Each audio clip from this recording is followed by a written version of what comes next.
அனைவருக்கும் வணக்கம். நீங்கள் நம்ம சேனலுக்கு புதுசுன்னா பக்கத்தில் இருக்கிற பெல் பட்டனை அமைத்தி சப்ஸ்கிரைப் பண்ணிக்கோங்க. தொடர்ந்து எல்லா வீடியோக்களையும் நீங்கள் பார்க்கலாம். ஏண்டா ட்ரிபிள் ஆன்ட்டிக்கு ஈக்குவலாக இருக்குது. இதை போய் 2 பேர் லவ் பண்ணியிருக்காங்களேடா. ஆன்ட்டிங்கிற லவ் பண்ணுறது இப்போ ஒரு ஃபேஷனாகவே போச்சு. ஆமாம், இது ஒரு பஞ்சாயத்து. தீர்ப்பு சொல்கிறதுக்கு நான் வேற. ரவுடிக்கான அந்தஸ்தே போச்சேடா. ஒரு சொத்து பிரிப்பு, ஒரு அண்ணன் தம்பி தகராறுன்னு போனால் கூட ஏதாவது டப்பு தேரும். இதில் ஒரு பிரயோஜனமும் இல்லையேடா.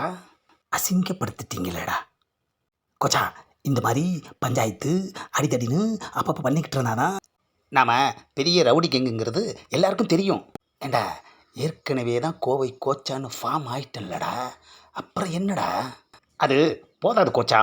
டேய், என் பேரை சொல்லி ஓவராக சாப்பிடணும்னு நினைக்கிறீங்க. அதனால தான் என்னை அப்பப்போ உசுப்பேற்றிக்கிட்டே இருக்கீங்க.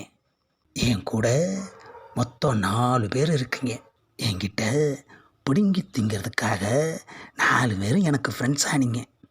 அதுக்கப்புறம் நானாகவே உங்களுக்கு அதிகமாக செலவு பண்ணதுனால எனக்கு பாஸ்ன்னு ஒரு பட்டத்தை கொடுத்தீங்க. ஒரு நாள் எனக்கே தெரியாமல் கோபத்தில் ஒருத்தரை போட்டு அடிச்சிட்டேன். அதை அப்படியே நாயகன் கமல் அளவுக்கு பில்டப் பண்ணி ஊருக்குள்ளே இருக்கிற கடையில் எல்லாம் என் பேரை சொல்லி வசூல் பண்ணிக்கிட்டு இருக்கீங்க. அதுக்கப்புறம் திடீர்னு ஒரு நாள் ஃபோன் பண்ணி ஒருத்தனை அடிக்கணும் வான்னு சொல்லி என்னை கூப்பிட்டீங்க. ஆனால் அவன் என் கோவத்தை பார்த்ததும் ஸ்பாட்லேயே உச்சா போயிட்டான். அவன் போன உச்சாவால் நீங்கள் என்னை கோச்சாவாக பில்டப் பண்ணிட்டீங்க. அதில் என்ன தப்பு கோச்சா? தப்பு இல்லைடா. ஆனால் எப்போ எங்கே எவன் நான் உச்சா போகிற அளவுக்கு என்ன அடிக்க போகிறான்னு தெரியல. கோச்சா, உன்னை பார்த்து உச்சா பணம் ஒன்றும் சாதாரண ஆள் கிடையாது.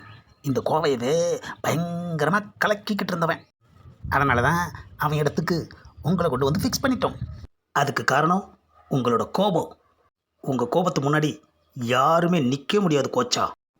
டேய், கோபத்தை கொஞ்சம் குறைச்சிக்கலாமேன்னு பார்க்குறேன் கோச்சா. கோபம் தான் உன்னோட பலமே. நீ கோபத்தை மட்டும் எப்போவுமே குறைக்கக்கூடாது. ஏண்டா, ஏதாவது ஒரு பிரச்சனையில் எவனாவது அடிக்க வரையில் கோபம் வராமல் போயிட்டா என்னடா பண்ணுறது? அது எப்படி கோச்சா வராமல் போகும்? எல்லாம் வரும்.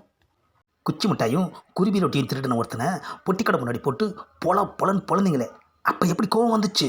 டாஸ்மார்க்கில் ஒருத்தன் நம்ம ஊறுகாயை தொட்டு நக்கினப்ப கோபத்தில் அவனை என்ன புரட்டுனீங்க?